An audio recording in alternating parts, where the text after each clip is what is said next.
Assalamualaikum warahmatullahi wabarakatuh.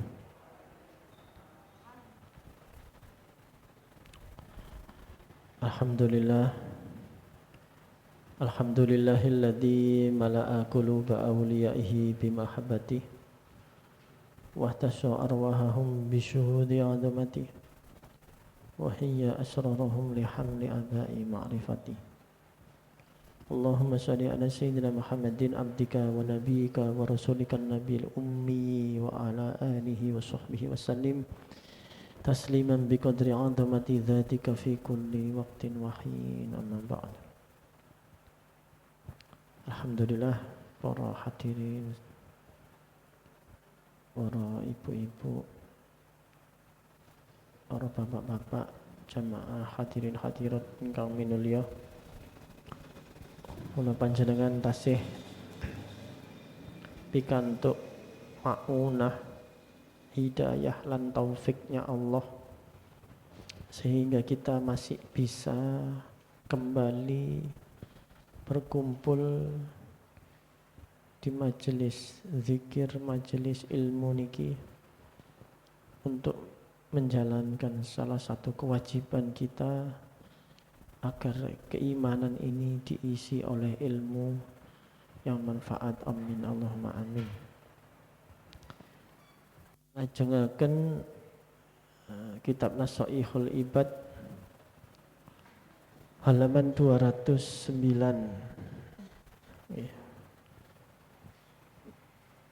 Qala al-muallif rahimallahu ta'ala wa nafa'na bihi wa bi ulumihi fid dharain amin. Subhanaka la ilma lana illa ma 'allamtana innaka antal alimul hakim. Rabbi shrah li sadri wa yassir li amri wahlul 'uqdatam min lisani yafqahu qawli. Rabbi yassir wa a'in. Bismillahirrahmanirrahim. Maqalat saniyata asyara. Wal maqalatu as-saniyata asyara. Ini adalah nasihat yang nomor 12 dari bab 5, nasihat serba 5. An Yahya bin Mu'ad Ar-Razi rahimahullah, saking seorang ulama bernama Yahya bin Mu'ad Ar-Razi, wa nafa'na bihi bi ulumihi. Napa dawuhipun Syekh Yahya, man kasura sibauhu kasura lahmuhu. Man kasura utawi sapa nek wong lamun iku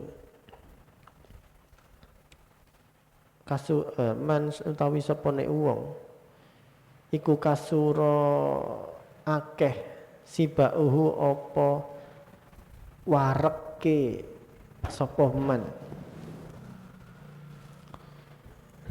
mongko kasura lahmuhu mongko akeh daginge man. Siapa yang banyak kenyang, ya, artinya banyak makan, maka akan banyak dagingnya. Bikhilafi, kelawan bedani, ada yang membedakan man kasura akluhu, sinten sing ma'me kathah, bisa babi khiddatihi, kelawan sebab landepe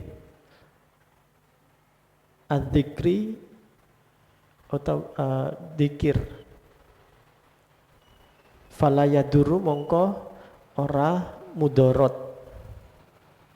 Jadi ada sebagian memang orang yang makannya banyak tetapi tidak membawa dampak buruk karena kerasnya orang itu di dalam berzikir.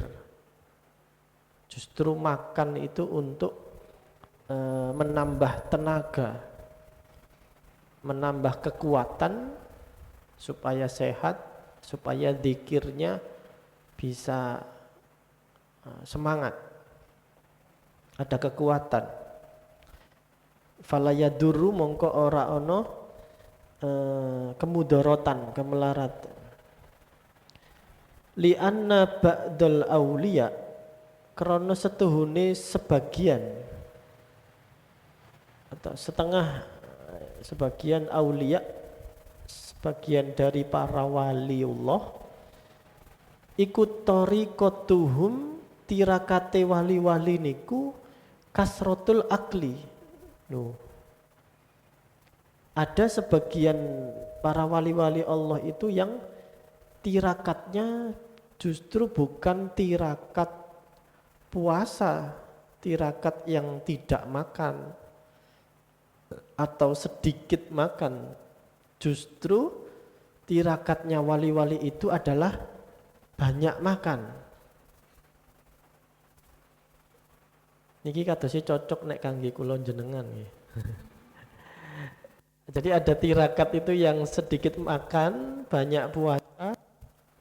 Ada yang sebagian para wali itu tirakatnya justru banyak makan. Kayaknya cocok kalau untuk kita ya yang di sini. Kayaknya banyak milih yang di sini mungkin nanti. Milih sing akeh maem nih.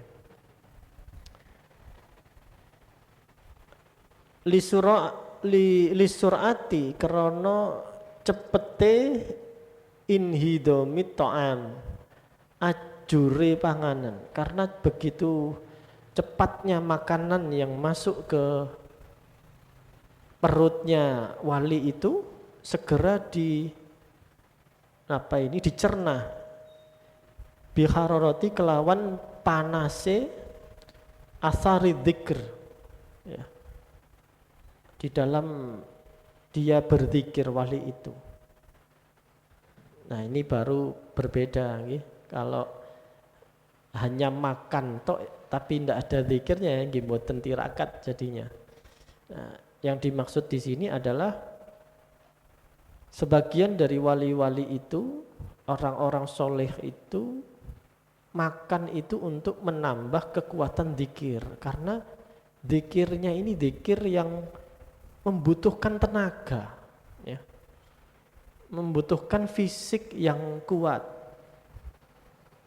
Seperti mungkin zikirnya Syekh Jalaluddin Ar-Rumi itu yang kalau zikir itu sambil menari, itu yang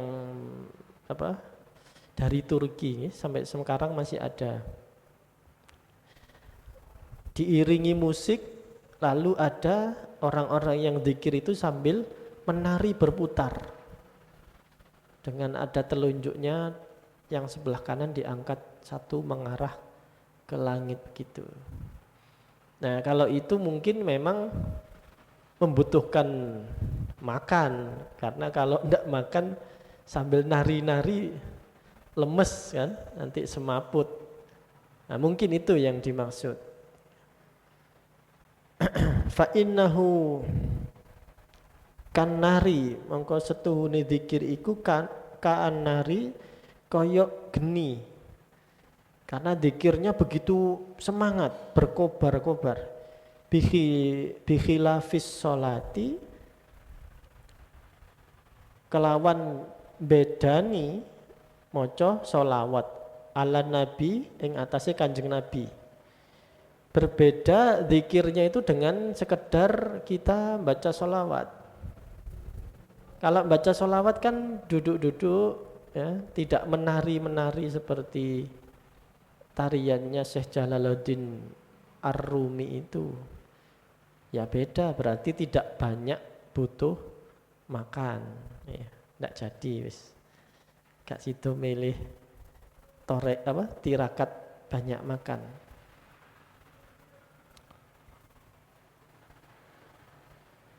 bisola apa bi khilafi sholati ala nabi fa inna asaraha mongko setuhune ten lebete sholawat niku baridun adem. Sholawat itu kan tenang, membikin kita itu tenang, tentrem, ya, dingin. Nah, itu beda, berarti tidak butuh banyak makan. Ya, kita kalau baca sholawat, apa saja sholawat nopo mawon itu lah terasa dingin. Sholawat yang paling pendek sekalipun, kalau kita baca sholawat apa itu Jibril itu sallallahu ala Muhammad itu pendek. Tapi kalau kita baca sebanyak-banyaknya, lama-lama kita merasa adem, tentrem kan gitu. Apapun sholawat yang kita baca itu pasti bikin adem, bikin tenang.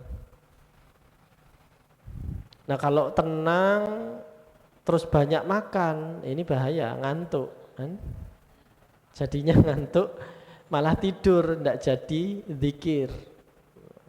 Tadi yang banyak makan itu adalah zikir yang butuh banyak tenaga, yang beraktivitas tinggi, seperti ada tarian-tarian sufi itu.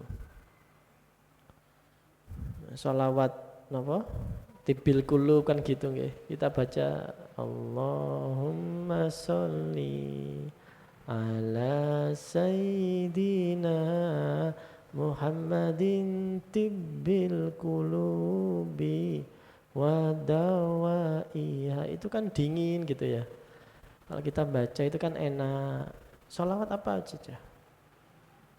Salatullahi wa salam ala man uhiyal Qur'an. Salatullahi wa salam ala man uhiyal Qur'an wa ahli baitihil kiram wa sahbihi dawil Qur'an. Itu enak ya.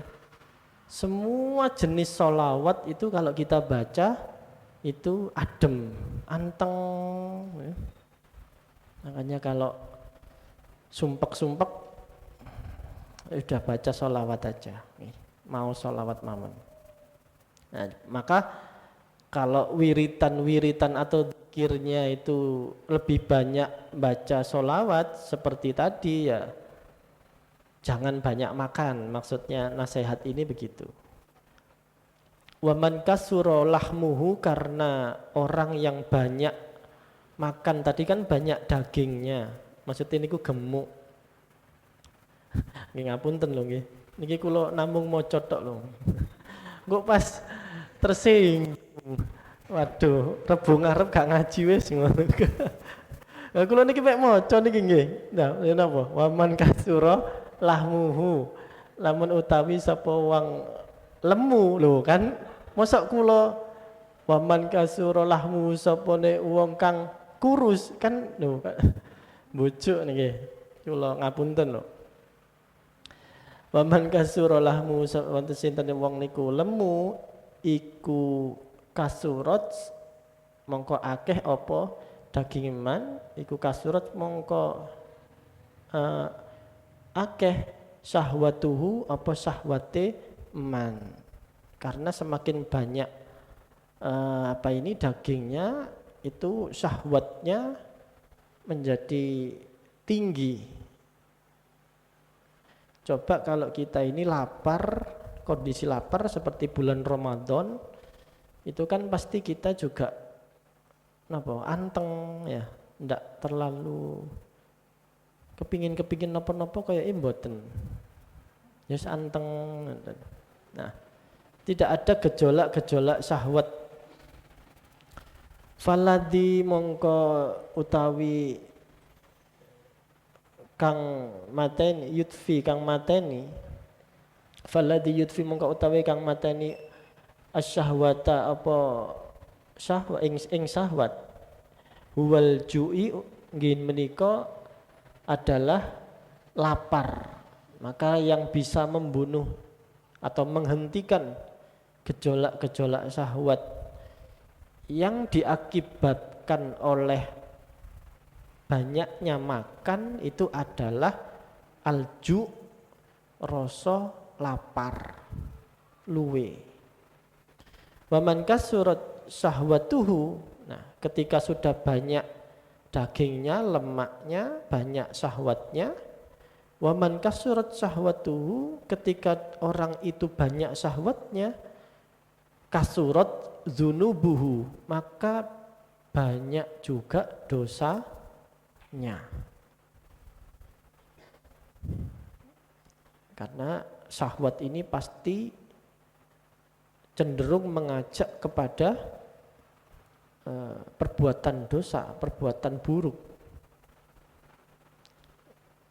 Wahiyalan utawi adzunub, dosa itu allati tahjubuhu, iku kang napa ngaling-ngalingi, menghijab anillahi ta'ala, dari Allah subhanahu wa ta'ala. Jadi berawal dari banyak makan, kenyang, jadi daging, jadi lemak, akhirnya pengaruh pada metabolisme, hormonnya, sehingga banyak syahwatnya. Karena banyak syahwatnya akhirnya menjadi gampang melakukan dosa-dosa. Nah, kalau sudah melakukan dosa, terjadilah yang di beberapa bagian sebelum bab ini kan ada penjelasan kalau orang itu melakukan dosa sedikit, ada bercak hitam di hatinya. Kalau semakin banyak melakukan dosa, bercak hitamnya semakin banyak. Berarti hijabnya kepada Allah juga banyak. Napa sih hijab niku? Apa berarti Gusti Allah ditutupi kados korden? Mboten. Artinya kesadaran kita terhadap hadirnya Allah di setiap gerak-geriknya kita itu hilang. Seolah-olah koyok-koyok kula panjenengan niti antara kita dan Allah ada hijab. Padahal sakjane nggih wonten, ya hijabnya ya dosa itu tadi yang menutupi mata hati sehingga hati kita tidak memandang Allah di setiap kejadian, di setiap keadaan, setiap kondisi. Nah, itu yang disebut hijab. Waman kasurat dzunubuhu, dan siapa orang yang banyak dosa-dosanya, mongko kosa qalbuhu, hatinya lama-lama akan keras, atos. Ada biasanya omong-omongan ya kalau di dalam bermasyarakat, oh atos wong iku ngoten. Napa biasanya maknanya itu kan wonge angel nggih, atos wong iku ngoten. Maksudnya atos atine, mboten gampangan, mboten sabar, mboten saged ngalah, mboten gampang nyepuro niku atos. Gampang nyimpen hasud, dendam, dengki. Akhirnya timbul nek ati niku pun atos, penyakit-penyakit ati niku medal sedaya. Maka terjadi yang namanya penyakit kayak komplikasi begitu. Falam yakbalil mawaid, mongko ora nerimo sapa wong niku wau, ketika hatinya keras, orang itu tidak akan bisa menerima nasihat. Nah niki salah satu ciri orang yang hatinya keras, tidak mau dinasehati, tidak mau mendengarkan pengajian, dituturi malah berontak, Sing nuturi malah diuring-uring. Itu tandanya orang itu hatinya sudah keras. Angel wis, angel. Kalau sudah seperti itu angel. Wa man qasa qalbuhu lan utawi sapa wong iku lamun qasa atos kol apa qalbuhu atine wong mongko ghoriko itu dia akan kerem, tenggelam. Bikas rirroi kelawan moco kasroh roknya niku ghoriko. Kerem tenopo fi afatid dunya wazinatiha. Dia akan tenggelam kepada fitnah-fitnahnya dunia, penyakit-penyakitnya dunia. Apa itu penyakitnya dunia? Yang utama melalaikan dia dari Allah. Dia akan susah ingat sama Allah. Walaupun mungkin orangnya sholat, tapi karena sudah tenggelam, tidak bisa sholatnya, tidak bisa tanha anil fahsyai wal mungkar. Akhirnya sholatnya juga tidak berdampak apa-apa. Tidak bisa mencegah dia dari berbuat dosa. Pirang-pirang koruptor niku yang tertangkap KPK itu orangnya sholat. Bahkan ada yang haji berkali-kali. Tapi karena dia sudah terkena afatid dunia, penyakit-penyakit dunia, dia tidak sadar dia sudah tenggelam. Akhirnya dinasehati sudah tidak mau, diberitahu ini sudah nolak, ya. Merasa sudah, apalagi kalau dulu saya ini profesor misalnya, pendidikannya tinggi, wah susah itu. Kalau profesor biasanya tidak mau dinasehati karena rumongso sudah paling dhuwur. Wazinatilan keindahan-keindahan dunia, terperdaya oleh seolah-olah kehidupan dunia ini bagus, menyenangkan, abadi, seolah-olah kita tidak akan mati. Sudah terlena betul, sehingga fokusnya alhaakumut takasur, menumpuk-numpuk harta. Bismillahirrahmanirrahim. Wal maqalatus salisata asyara, lan nasihat pendidikan kang kaping 13 nomor 13. An Sufyan As-Sauri, saking Syekh Sufyan As-Sauri niki seorang tabi'in rahimahullah ta'ala wa nafa'na bi barakatihi wa ulumihi amin. Annahu qala setuhunge Syekh Sufyan iku qala dawuh sapa Syekh Sufyan, ikhtarul fuqara, milih sapa wong fakir, telah memilih orang fakir, ayyalladina tegese sapa sinten wong fakir, alladina radu bil fakri, kang padha ridho nerimo seneng bil fakri kelawan kefakiran. Itu orang kafir. Nah, mereka ini orang-orang kafir memilih khamsan, memilih 5 hal minas sifati al-mahmudati. Dia memilih dari 5 hal, maksudnya adalah 5 sifat yang terpuji. Wahtarul aghniya, lan milih sapa wong-wong sing sugih-sugih. Aghniya niku wong sugih. Sinten wong sugih? Tegese alladzina ahabbul amwal.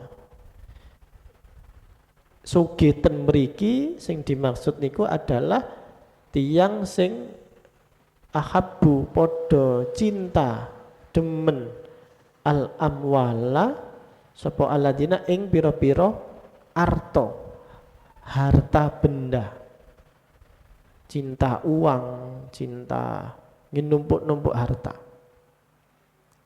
Bukan agniya dalam pengertian agama itu kan biasanya kalau berkata agniya itu orang-orang yang hatinya kaya. Nah, ini bukan. Agniya di sini adalah orang-orang yang memang kedunyan, itu maksudnya. Bahasa Jawanya kedunyan. Khamsan tiang sugi niku juga memilih 5 hal, 5 sifat minas sifati al madmumati, saking sifat kang madmumah yang jelek, sifat yang tercela, yang buruk. Nah, apa itu waqtarul fuqara lan milih sapa wong fakir ing rohatan nafsi, kepenake awak, ringannya dirinya. Wa huwa ismun utawi nafsu iku ismun jumlati orang beleng al menungso. Wa faraghatal qalbi lan ing kosonge ati, ai tegese minas sikol saking perkara kang ngaboti ati.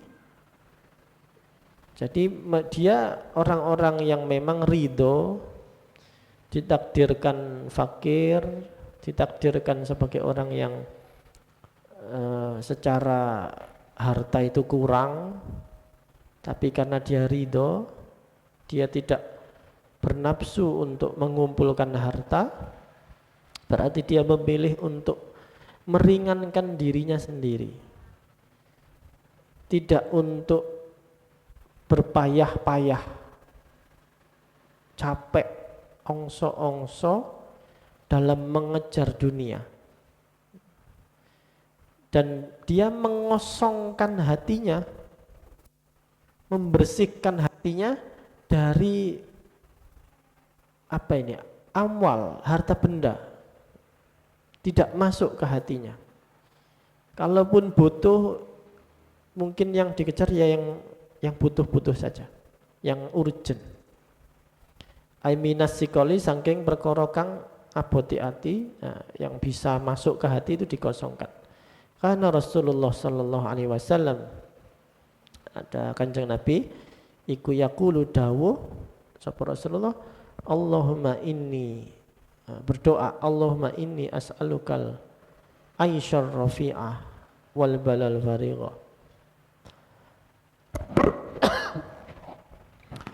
Allahumma inni as'aluka, Kanjeng Nabi ndonga, duh Gusti Allah, inni setuhune kula niki iku as'aluka, nyuwun kula al aisha ing panjenengan ing penguripan ar-rafi'ah kang onjo yang mulia, wal balalan ati al farigo kang kosong. Seperti doanya Kanjeng Nabi, beliau meminta kehidupan yang luhur, suatu kehidupan yang mulia. Mulia di mana? Ya di mata Allah, bukan mulia di mata makhluknya. Bagaimana hidup yang mulia di mata Allah itu adalah al-balal farigh, yakni hati yang kosong. Kosong dari apa? Kosong dari selain Allah. Sehingga kalau hati itu kosong, di hatinya hanya ada Allah saja. Ma fi qalbi ghairullah, tidak ada di dalam hati itu kecuali Allah. Wa ubudiyatan lan ubudiyah napa niku ngumawula, menghamba ya. Jadi orang fakir itu memilih ubudiyatur Robbi. Dia menghamba kepada Robnya, kepada Tuhannya. Bukan menghamba kepada dunia.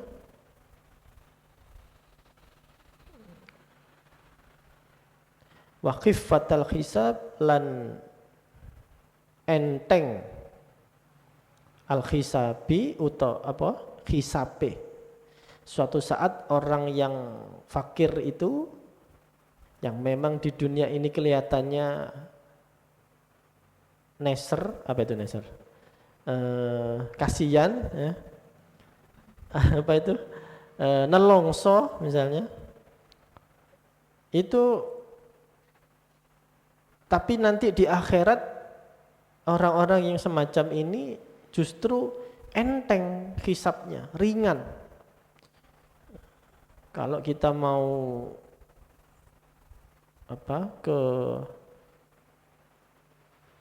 bandara misalnya, semakin banyak barang bawaannya ya. Apalagi kalau dari luar negeri, tasnya ini mana kopernya, maka nunggu kargonya juga lama, ngotong-otongnya juga berat. Nah itu. Tapi kalau bawaannya ini hanya satu koper kecil, seperlunya saja juga cepat, ngangkatnya juga enteng. Atau bisa diibaratkan kalau mau dipajak itu, kantor pajak itu kalau harta orang itu makin banyak, ngisi formulirnya juga harus banyak. Tapi kalau orang yang tidak punya, mau diisi apa? Tidak ada yang dipunya. Sehingga ngisi formulirnya cepat. Sehingga orang-orang nanti ini yang memang mungkin di dunia ini kurang beruntung lah, ibarat dari sisi materi, justru kelak di akhirat itu paling cepat. Ada yang mengatakan jarak antara orang kaya dengan orang miskin di satu keterangan itu jaraknya 500 tahun lebih dulu orang miskin masuk ke surga. KCE itu 500 tahun minimal. Bisa lebih kalau semakin yang dibandingkan itu semakin kaya.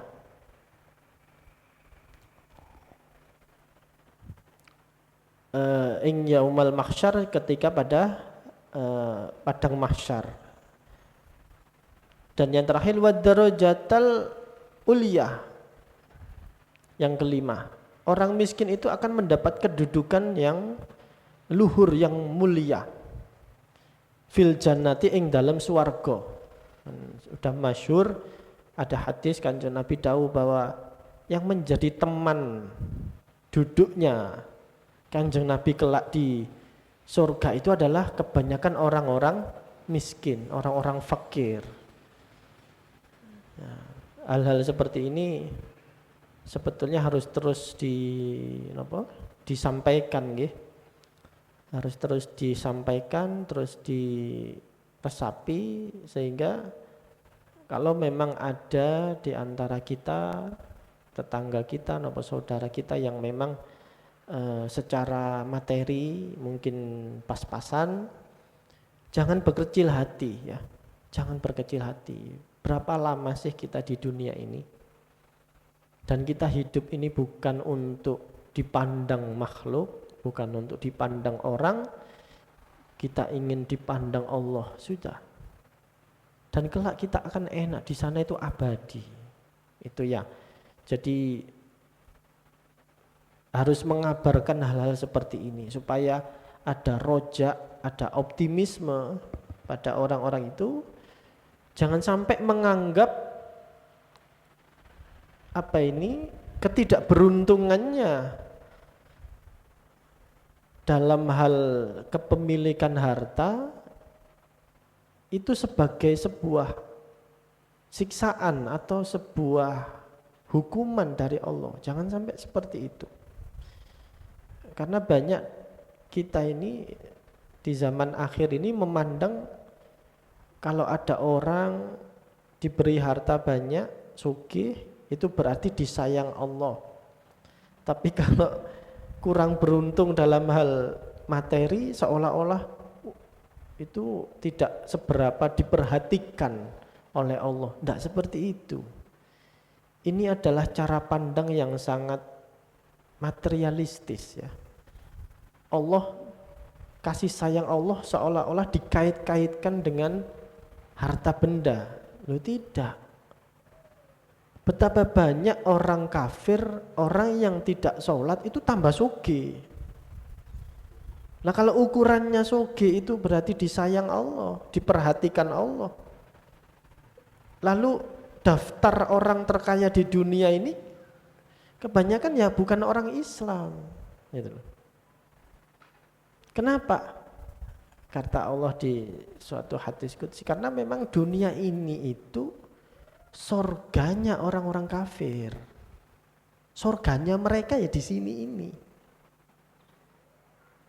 Kata Nabi, dunia ini penjaranya orang-orang mukmin, ya, penjara dalam tanda kutip. Tapi namanya orang di penjara kan sementara. Nanti pasti akan bebas. Nanti ketika bebas, wis selama-lamanya. Jangan berkecil hati, jangan suudzon kepada Allah. Nanti surganya kita kelak yang di sana, surga Aden, surga Ma'wa, surga Firdaus lebih-lebih itu abadi selama-lamanya. Maka jangan berkecil hati. Justru orang-orang yang tidak beruntung dari sisi materi ini adalah orang yang derajatnya tinggi sekali. Ya. Waqtarul aghniya lan milih sapa wong aghniya sing sugih hartane niku wau ta'aben nafsi ing payah-payahe awak. Justru mereka ini yang numpuk-numpuk harta itu memilih payah, kecapean, ongso-ongso. Yang numpuk-numpuk harta sampai ya lupa sama ibadah, ya. Maksudnya di sini adalah ahniya, orang-orang kaya yang sudah benar-benar tenggelam pada kehidupan dunia itu. Jadi sehingga dia tidak mau sedekah, zakat juga tidak mau mengeluarkan. Nah ini orang-orang yang seperti ini. Li'annahu krana setuhune agniya iku kalla waktin ing dalam saben-saben waktu fi khidmati, mereka ini dalam apa ya, ngeladeni, melayani al-amwali, piro-piro harta. Mereka sibuk urusi hartanya itu, mobilnya 10, tanahnya ten Madura dan Kalimantan itu sampai jelimet ngurusi nih pajak dan sebagainya, sehingga kesibukannya ya ngurusi itu karena perhatiannya pada materi itu, seolah-olah dia jadi pelayan dari dunia, bukan dunia yang melayani dirinya, tapi justru dia dijadikan pelayan babu oleh dunia. Serem ya. Wasuhlal qalbi lan ketungkul hati. Hatinya akhirnya sibuk, tidak bisa kosong dari selain Allah. Karena benda-benda harta itu sudah masuk ke hatinya. Omahe mlebu nang ati, mobile mlebu nang ati. Napa malih? Tukune dan sebagainya mlebu nang ati, akhir atine niki bek. Ketika hati ini kemasukan selain Allah, maka Allah tidak mau dalam tanda kutip masuk ke hatinya, sehingga dia akan terus lupa pada Allah, lalai pada Allah. Fitafkiri ing dalam mikir-mikir al-amwali, harta. Maka dia selalu memikirkan, sibuk mikirin. Wa ubudiyatad dunya, dan dia menghamba kepada dunia, bukan menghamba kepada Allah. Dia justru DPD Dilu DP datang dunia. Faman ahabba syai'an fahuwa abduhu. Maka siapa yang mencintai sesuatu, dia akan menjadi hambanya. Apapun, kalau kita mencintai secara berlebihan, cinta banget pada anak misalnya, maka kita akan seolah-olah menjadi hambanya anak itu. Akhirnya dituruti semua, dimanja. Itu kan juga tidak bagus. Maka jangan berlebihan. Begitupun kalau mencintai sifat-sifat keduniawian itu lebih-lebih, jangan sampai. Maka kita akan jadi hambanya, babunya. Wasiddatal hisab, dan kelak akan mendapatkan hisab yang berat. Banget hisab. Bisa babil amwali, karena dia banyak hartanya.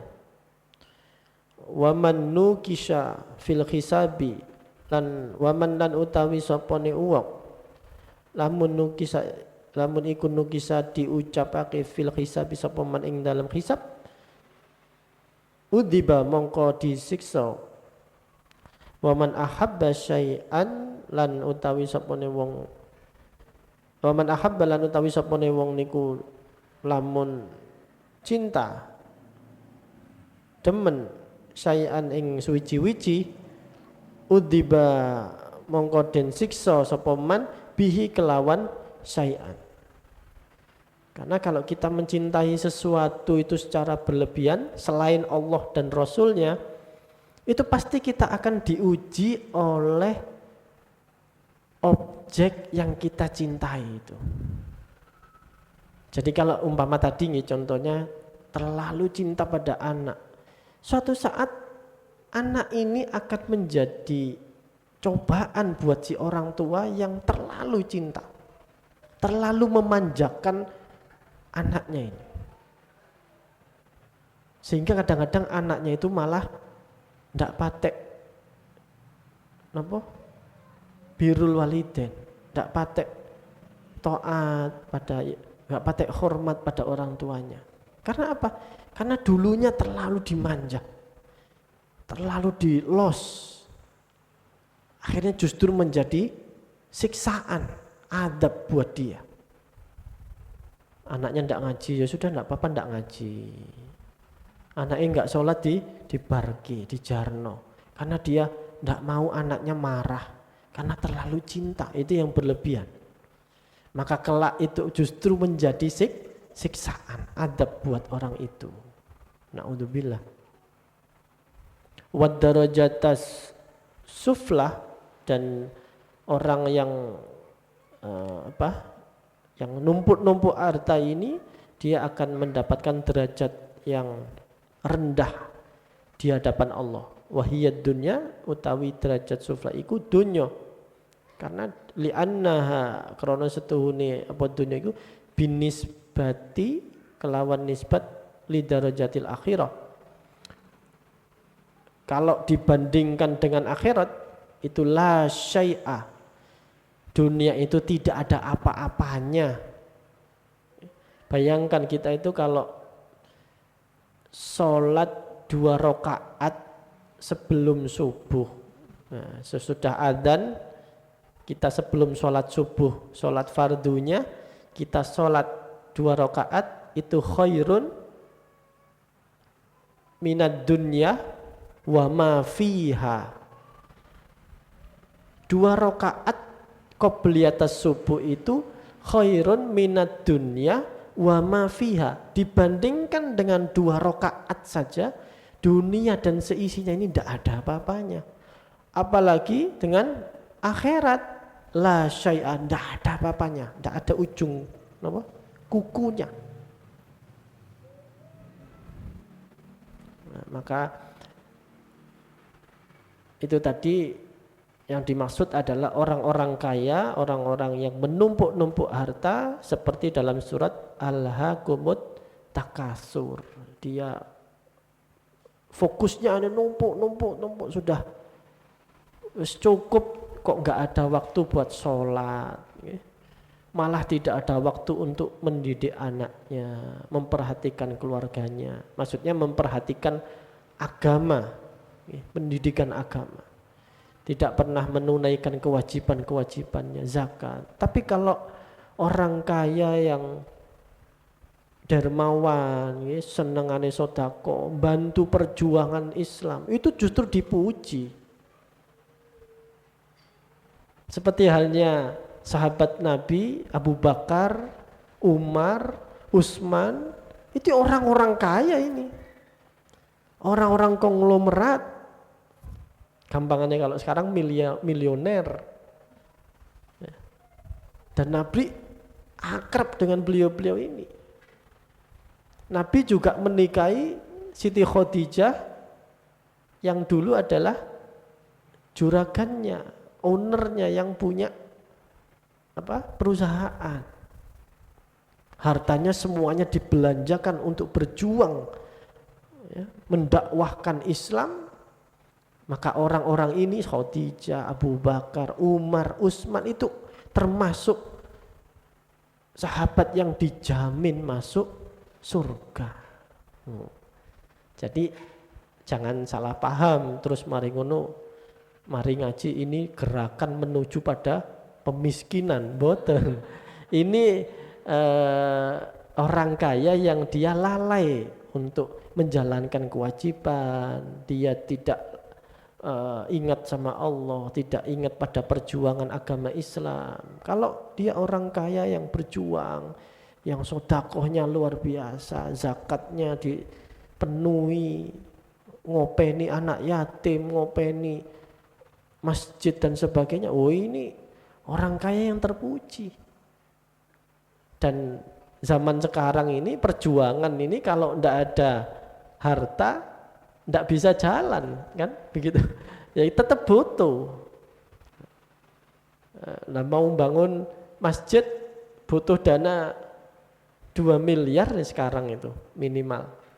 Nah, kalau ndak ada sedekah dari orang-orang kaya yang yang loman pada agama, kan ya ndak jalan.